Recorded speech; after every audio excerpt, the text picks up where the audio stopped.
Hello everyone, I'm Too Many Tabs. Today, I will be reviewing the first lesbian genre film released in Thailand, Yes or No. Pai is excited to start the new school year, especially because she finally moved out of a dorm she shared with someone she didn't get along with. Upon arriving in her new dorm, an energetic and cheerful Pai sets up a big, warm welcome for her new roommate before taking a shower. While taking a shower, Pai hears footsteps entering her dorm room. Figuring it must be her new roommate, she quickly wraps up and steps out with just a towel on. But to her surprise, she comes face to face with someone she's convinced is a boy. They lock eyes for a brief moment, until the tension is broken when a cockroach crawls near the person's foot, causing her to jump back in shock. Still startled, the person rushes over to Pai and clings to her in fear. But Pai misreads the situation and quickly pushes her away, shouting for her to stay back. As she yells in surprise, Pai suddenly realizes this isn't a boy, but a girl. เป็นผู้หญิงเหรอ ก็ผู้หญิงอะดิ The person introduces herself as Kim and asks for an apology from Pai for pushing her to the ground.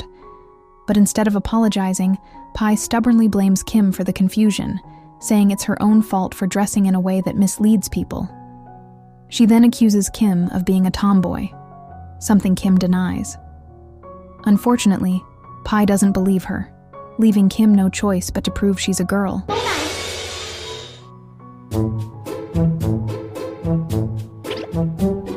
In the next scene, Pai is seen trying to switch dorm rooms again. She speaks to the dorm mistress, the staff member in charge of student housing.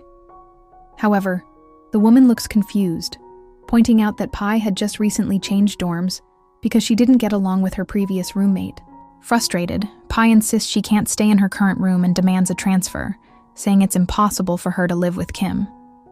Just then, a teacher steps in and informs Pai that she's already used her one-time dorm change pass, so she'll have to stay where she is. มีสิทธิ์ย้ายไม่ใช่เหรอคะ ใช่เธอมีสิทธิ์แต่เธอใช้สิทธิ์นั้นไปแล้ว After being denied her request to switch dorms, Pai becomes cold and distant toward Kim. Raised by a conservative mother, Pai feels uncomfortable around tomboys and clearly holds some prejudice against Kim.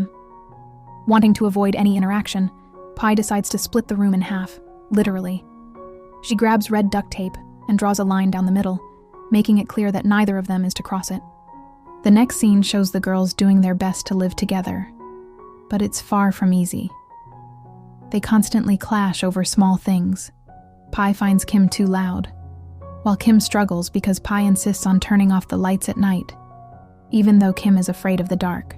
Despite their efforts, it's clear that sharing a space isn't going as smoothly as they hoped. The next morning, Kim wakes up and looks around the room to see that Pai has already left, but her bed is a mess. Despite how Pai treats her, Kim takes a moment to tidy up not only her own bed, but Pai's as well, which sits just across from hers. After that, she quietly gets ready and heads off to class. Pai is well known around campus, and it shows. As she walks into school, a group of boys greet her, showering her and her group of friends, clearly the popular girls, with compliments and attention. Kim, on the other hand, has a very different experience. When she arrives, the same boys tease and mock her because of her appearance and the way she dresses. From a distance, Pai notices the boys picking on Kim. Her expression shifts to one of concern, hinting that despite everything, she might care more than she lets on. During class, Kim notices Jane, one of Pai's closest friends, quietly crying in the middle of the lecture, still heartbroken from a recent breakup. Pai gently offers her a handkerchief, and Jane's expression immediately brightens, touched by the small act of kindness.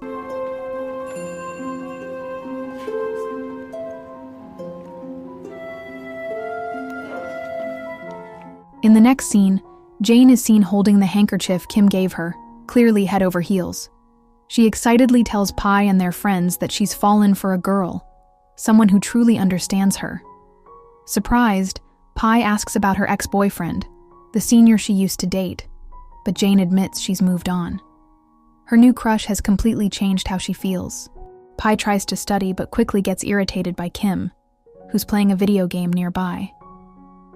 Even though there's no sound coming from the game, Pi finds the clicking of the controller annoying and unplugs it.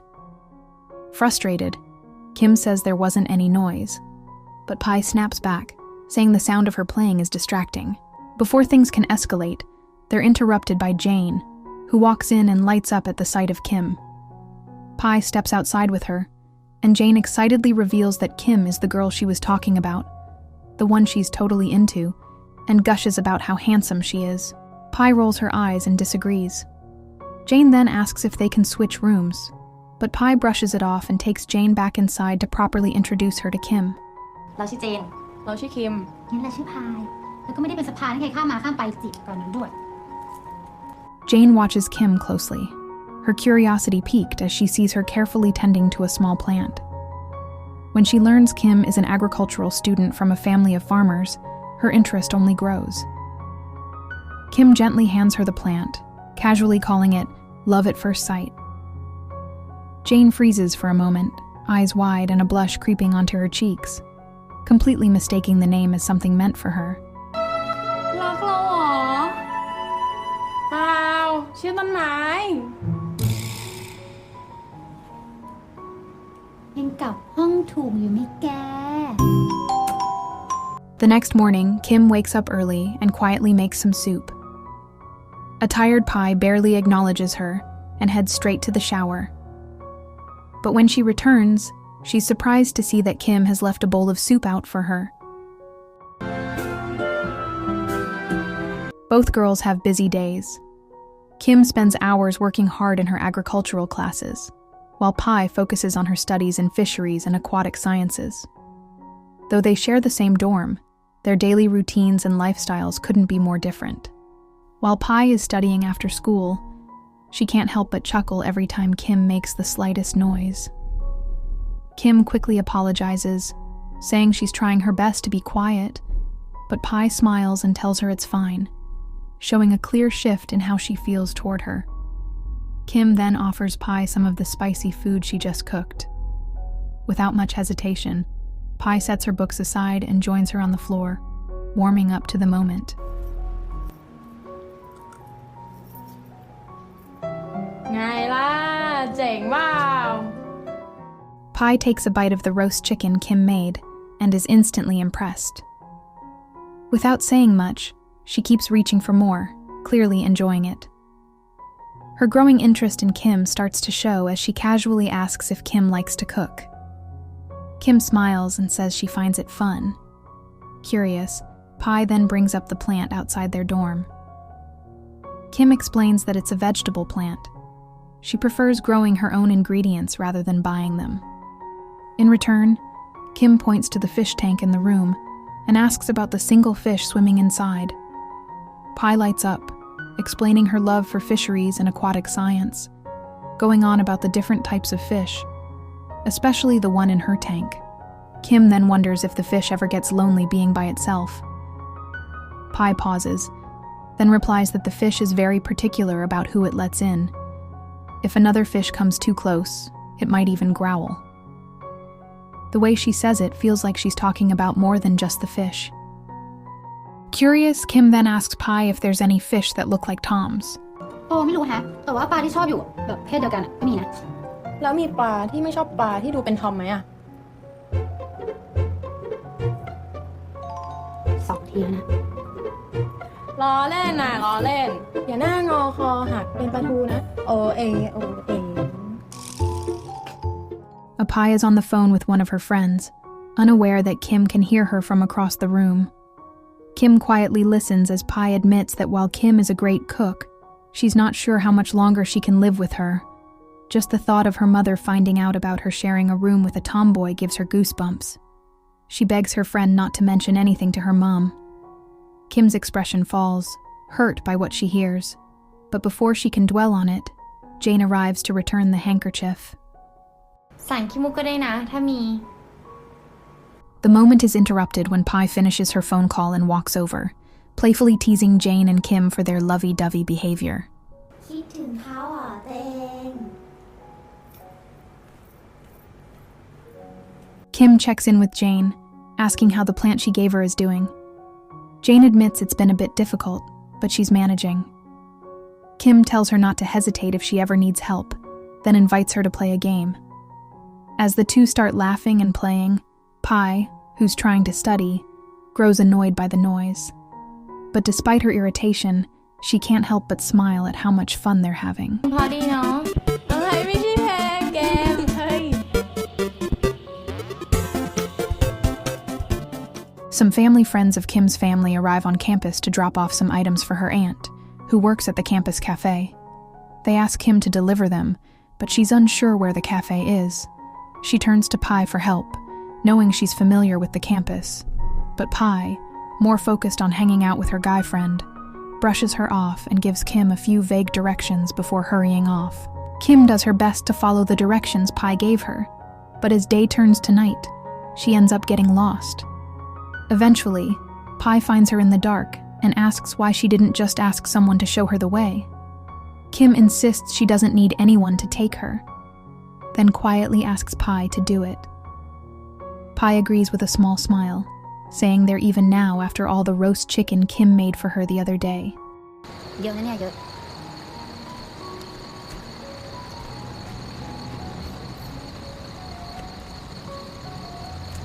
จะไปไม่ไปไม่ไปไม่พาไปแล้วนะ1 2 3ลูกเองก็ได้นี่ They finally arrive at the cafe, where Kim's aunt greets her warmly and compliments how handsome she looks. Pi steps in to introduce herself, and the aunt playfully tells Kim she has good taste. Her girlfriend is adorable. Embarrassed, Kim quickly corrects her, saying Pi is just a friend. Her aunt laughs, brushing it off as a joke. Kim offers Pi a slice of cake and asks what she thinks. Pi takes a bite and says it's delicious. Soon after, Kim's aunt invites her up to perform. Kim picks up a guitar while her aunt sings, and Pi can't help but be captivated by the moment.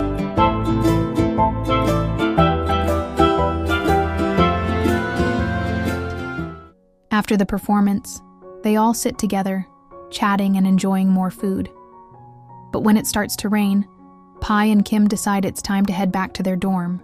While walking back to their dorm, Kim brings up the topic of what it means to be a tomboy. Pi explains that tomboys are usually girls who dress like boys, act in a traditionally masculine way, and are often attracted to other women. But Kim doesn't feel the label fits her. She's never had feelings for anyone, regardless of gender, and doesn't see herself as particularly masculine either. Hearing this, Pi quietly realizes she feels the same way. She's also never liked anyone before, and starts to question what that means for her too. As Kim continues to reflect, Pi finds herself unable to answer, and the two walk on in thoughtful silence. When Kim and Pi return to their dorm, they're met with an unpleasant surprise. Pi's side of the room has been completely soaked by the rain. Water covers the floor, and Pi nearly slips before Kim catches her just in time. Without hesitation, Kim grabs a mop and starts cleaning up the mess. Pi is visibly upset, as the rain has completely drenched her bed and ruined the blankets she bought herself. Pi tries to lift the mattress and strip the wet sheets, but struggles with it. For the first time, Kim crosses the duct tape line that separates their space and rushes over to help her. Realizing that Pi has nowhere dry to sleep, Kim offers her own bed and insists she'll take the floor. Just then, the power cuts out, plunging the room into darkness. Startled by the sudden blackout, Kim clings to Pi in fear. Pi gently pulls away and lights a few candles, casting a soft glow around the room. Pi lights a few more candles, gradually filling the room with a warm, gentle glow. The two begin making animal-shaped shadows on the walls, sharing a quiet moment of fun.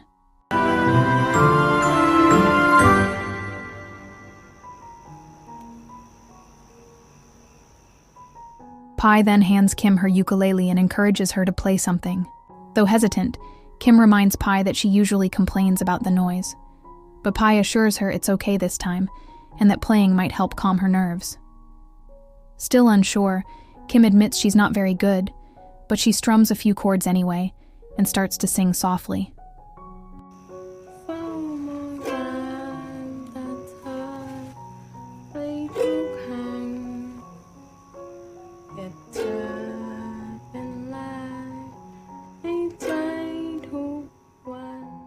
The next morning, Pi wakes Kim and asks for her help with the bed.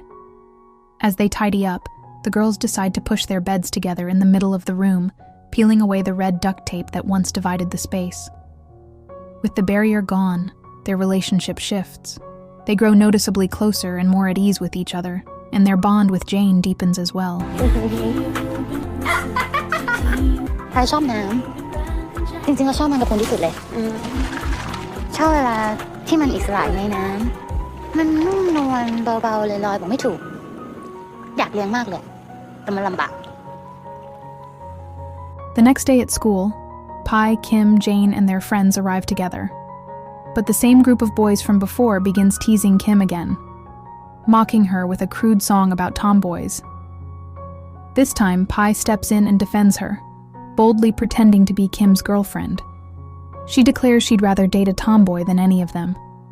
When one of the boys smugly asks if they get goosebumps when they kiss, Pi, to Kim and Jane's surprise, leans in and kisses Kim without hesitation.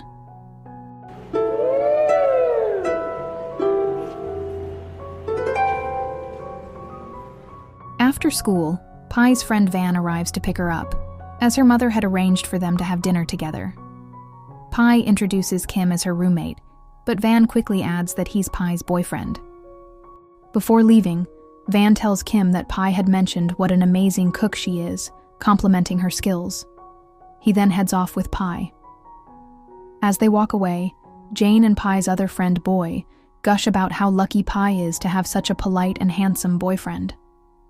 Kim, unable to hide her feelings, watches them go, her expression clearly revealing a hint of jealousy. Feeling low, Kim wanders over to her auntie's cafe and quietly helps herself to a slice of cake, sitting alone with a heavy expression. Auntie In notices the shift in her mood and soon joins her. She asks if the cake tastes good, but Kim gives a small shake of her head, surprising her aunt. Picking up on her mood, Auntie In gently asks if something happened between her and Pi. Kim brushes it off, saying she's just bored, and mentions that Pi is with her family, adding that a man came to pick her up. After a brief pause, Auntie In asks if Kim has feelings for Pi. Kim quickly denies it, insisting she doesn't, but Auntie In simply smiles, unconvinced. She tells Kim that she can act tough and say she's not the type, but she's known her long enough to see what's really going on. She tells Kim that she can act tough and claim indifference, but Auntie In knows better. She's seen the way Kim looks at Pi, the way she lights up when she's around, and the shift in her whenever Pi's name comes up. It's not about being a tomboy. It's about feelings that are growing stronger, whether Kim's ready to admit it or not. Kim watches from a distance as Pi arrives home, dropped off by Van. As Pi steps out of the car, she tells Van not to call her his girlfriend in front of her friends, clarifying that they aren't actually dating. Van apologizes, saying he'll leave it up to Pi to say if and when that ever changes. Pi playfully tells him not to frown like a mackerel, echoing a line Kim had once used on her. From afar, unaware of their conversation, Kim misinterprets the moment. She assumes they're flirting and being affectionate, and the sight becomes too much for her. Pi walks into the dorm, surprised to find Kim lying in bed with the lights off. Confused, she asks why, and Kim explains that she has a bad migraine, and the light only makes it worse. Quietly, Pi sits beside her and begins gently massaging Kim's hand, eventually moving up to her temples. The simple gesture shifts into something more charged as their eyes meet, the air between them thick with unspoken tension.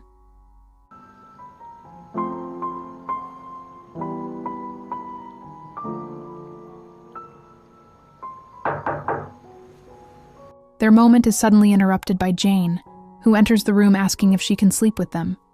Her air conditioning has broken down, and the heat in her room is unbearable. When asked which bed she prefers, Jane says Kim's, revealing it's more comfortable. But Pi quickly intervenes, explaining that Kim isn't feeling well. Undeterred, Jane walks over to Kim and begins massaging her temples. Pi, clearly irritated, tells Jane to leave Kim alone and come sleep beside her instead. The next day in class, Pi discovers a note tucked inside her book from Kim, asking if she'd like to go to Auntie In's cafe, inviting her to circle either yes or no. Pi lights up with a smile and eagerly circles yes. Later, she quietly slips into Kim's agriculture class to return the note, revealing her answer. Kim reads it and can't help but smile, clearly delighted. They meet up later, ready to head to the cafe, but are interrupted by Jane, who playfully flirts with Kim, saying she suddenly feels hungry too. Guy tags along with her, also wanting to come to the cafe. Feeling put off by the unexpected company, Pi changes her mind, casually claiming she's too lazy to go and walks off, leaving the group behind. In the next scene, Kim sits at Auntie In's cafe with Jane and Boy, but her mind is clearly elsewhere. Even as Jane playfully feeds her, Kim's thoughts are preoccupied with Pi. Meanwhile, Pi wanders alone, clearly distant and distracted. She receives a call from Van, who cheerfully shares a funny story about one of his friends. But Pi's disinterest is obvious. Her heart isn't in the conversation. Back at the cafe, Kim quietly excuses herself, telling Jane and Boy she'll be back soon. She steps away and calls Pi. Pi quickly ends the call with Van, claiming another call is coming through. When she answers and hears Kim's voice, she questions why Kim isn't calling her girlfriend Jane instead, or someone else. But Kim gently responds that Jane isn't her girlfriend, and that Pi isn't just someone else. Pi quietly asks what she is, if not just someone else. In response, Kim gently takes her hand, saying everything without needing words.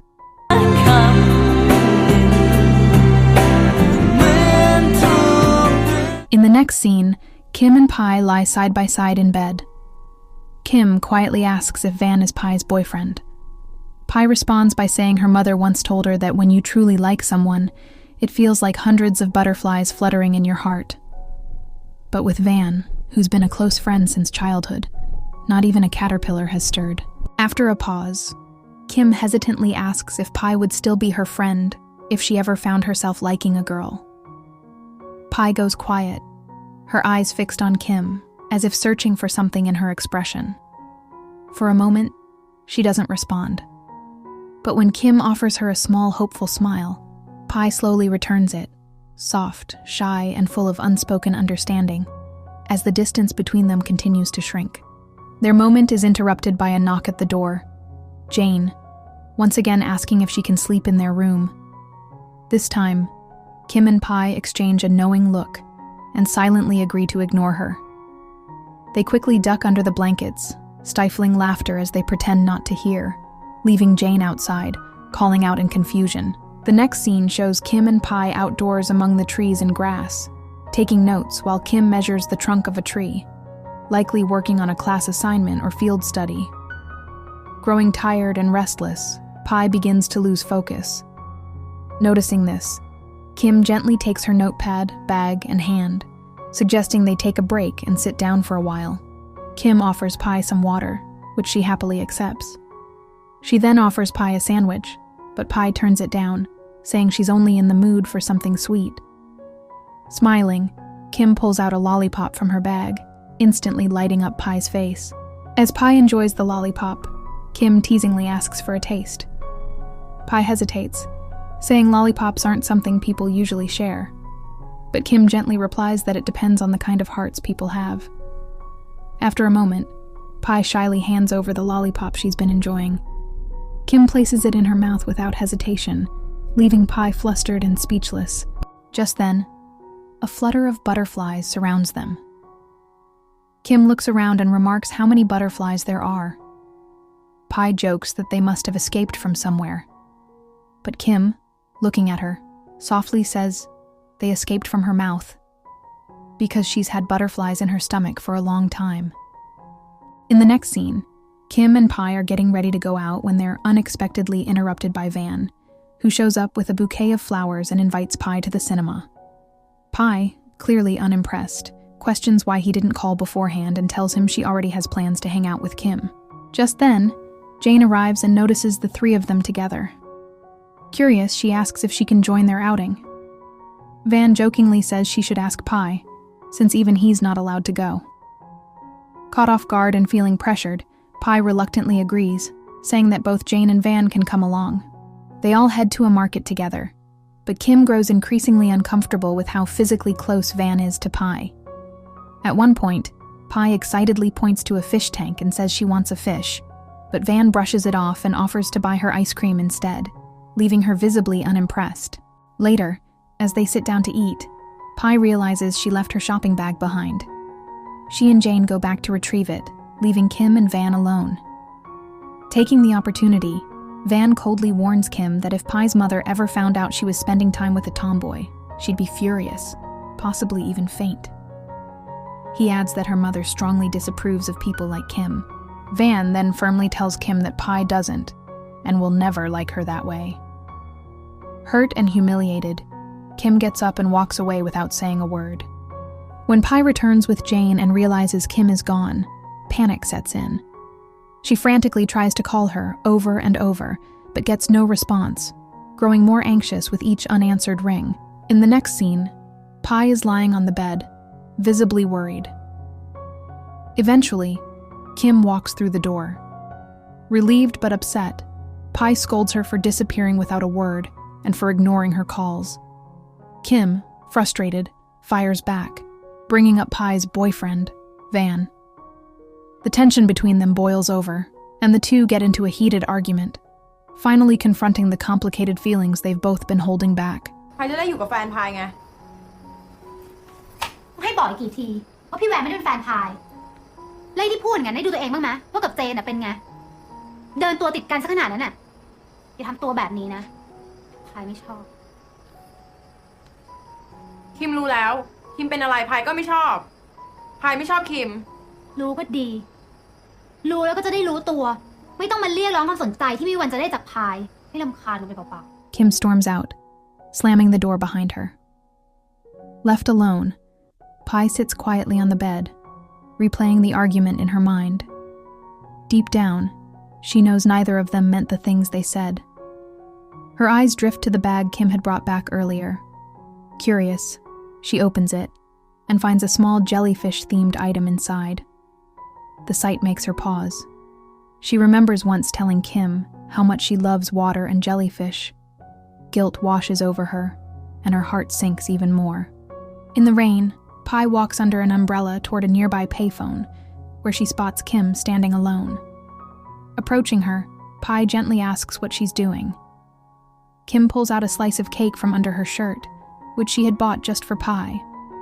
With a calm but heartfelt tone, Kim tells her that she likes her, not to plead for her affection, but simply to be honest. She explains that everything she's done, everything she's given, wasn't to win Pi over, but because she genuinely wanted to. Pi says nothing at first, then quietly steps forward, wrapping Kim in a gentle embrace. The two of them stand there, sharing a quiet, tender moment together as the rain softly falls around them.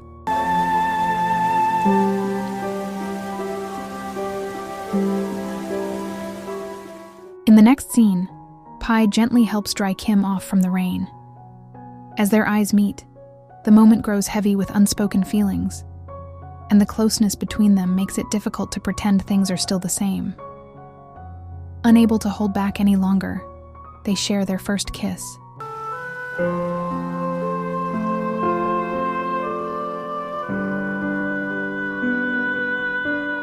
The next scene opens with Kim and Pi waking up beside each other, glowing with happiness.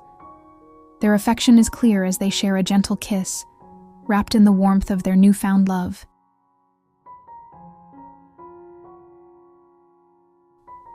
Kim prepares breakfast for Pi, and the two spend time taking lighthearted photos together, fully immersed in the joy of being together.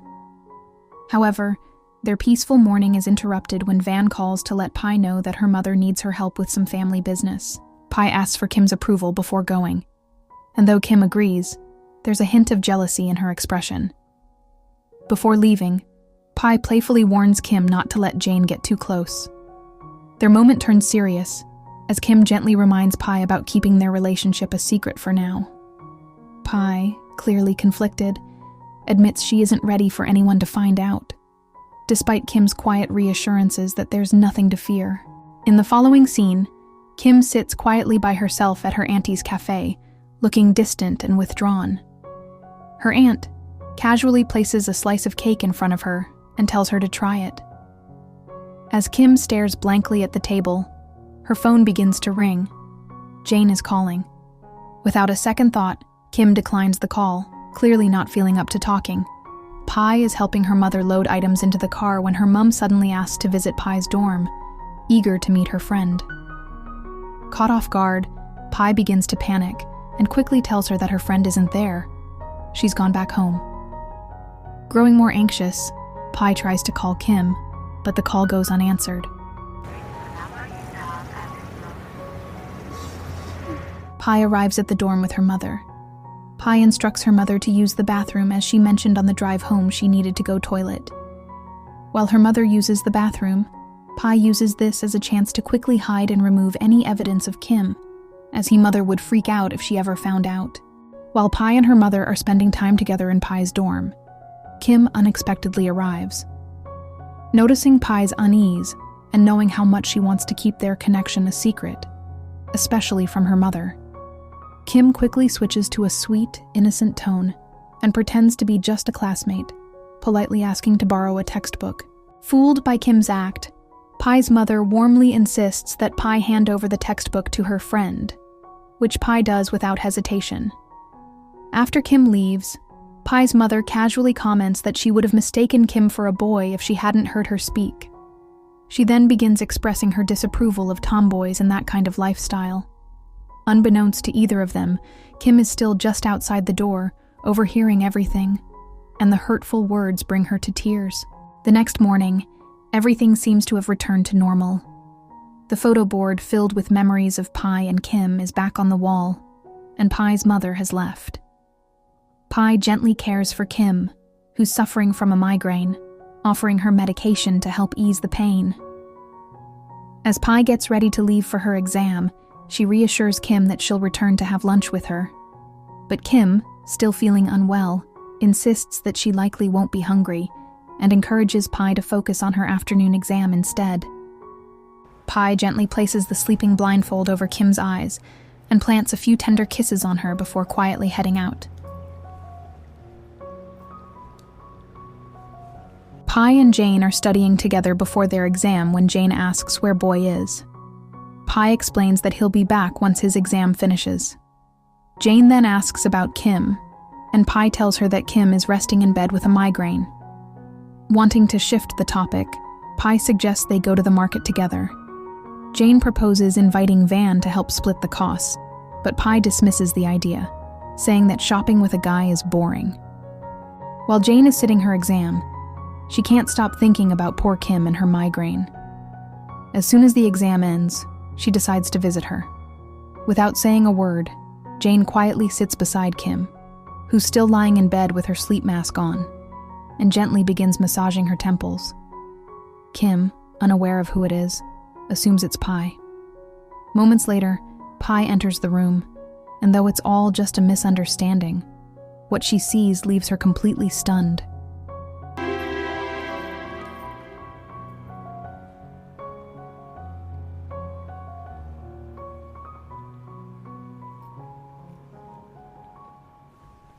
Jane turns to see Pi standing at the door, having witnessed everything. At the same moment, Kim removes her sleep mask and is equally stunned to find Pi there, and to realize that the person she had been embracing the entire time was Jane. Overwhelmed with emotion, Pi grabs the fish tank Kim had once gifted her and smashes it to the ground before running out.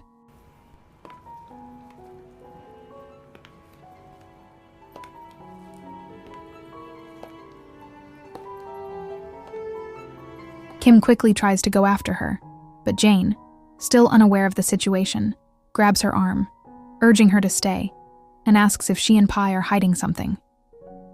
Kim, however, keeps pulling away, apologizing and explaining that she thought Jane was someone else. When Jane asks if she mistook her for Pi, Kim doesn't respond. Instead, she breaks free and rushes out to find her. Kim frantically rushes off to find Pi, searching every corner and calling her repeatedly. But there's no sign of her, and no answer on the phone. Growing more anxious by the second, Kim runs into her auntie's cafe and asks if she's seen Pi. Her aunt hasn't, but noticing Kim's distress, she gently urges her to calm down and offers to get her a drink. Just then, Kim's phone rings. Hoping it's Pi, she answers quickly, only to hear Jane's voice on the other end. Kim apologizes immediately, explaining again that she mistook Jane for someone else.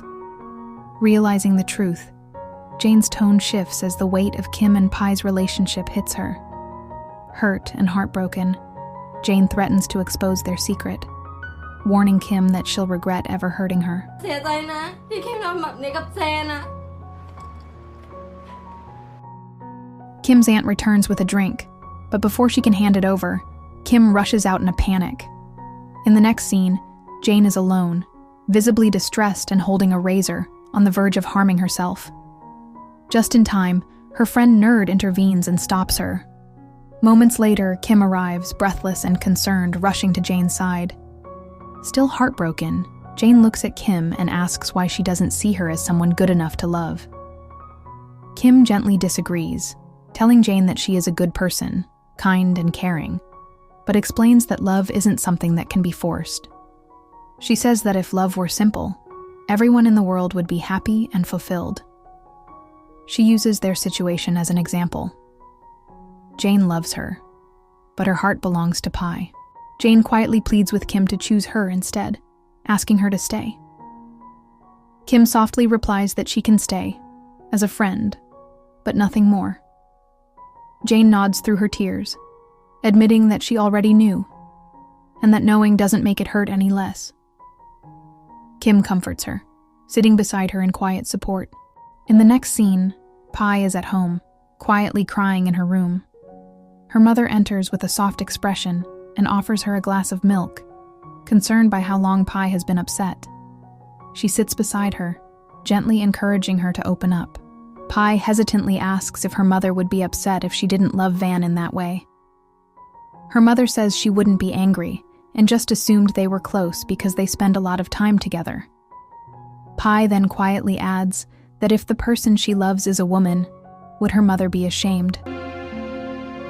แม่โกรธหนูไหม